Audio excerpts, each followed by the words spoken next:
Good morning. My name is Professor Carlisle Ford Runge. You can call me Ford.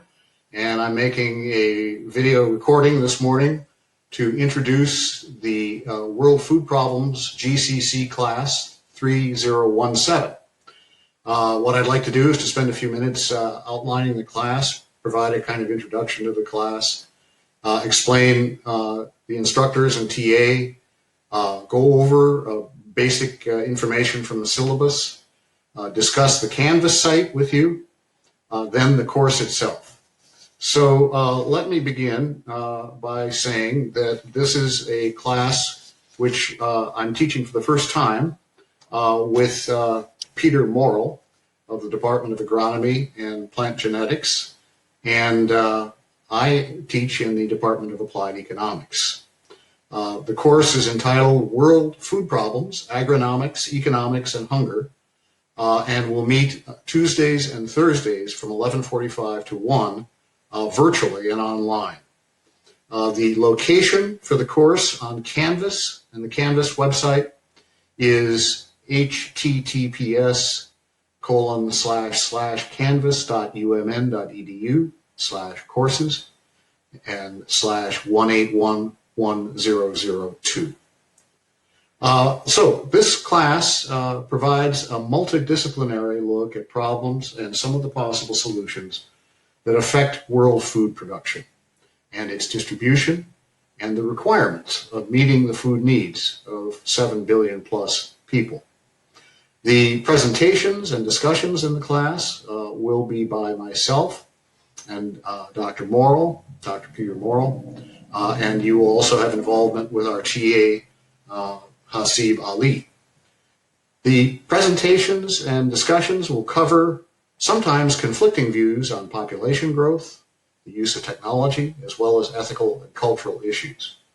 We will have the occasional guest speaker, and the class will meet the liberal education requirement for the Global Perspectives theme. Let me spend just a few brief minutes talking about myself and my experience in this area.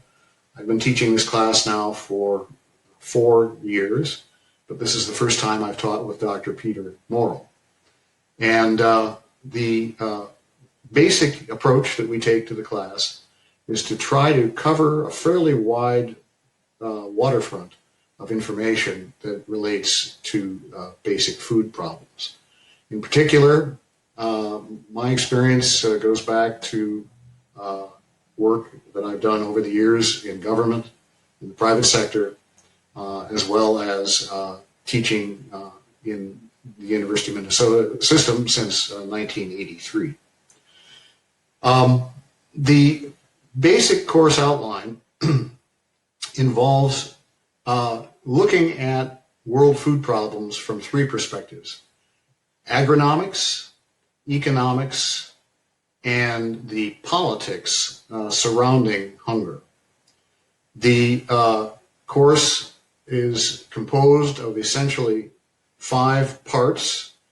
The first part will involve readings and or audio pieces designed to provide a basic knowledge and body of knowledge underlying the topics. Professor Morrill and myself will provide lecture discussions in real time on Tuesdays and Thursdays from 11:45 to 1. We will also have a group of guest lecturers that appear in our stead from time to time.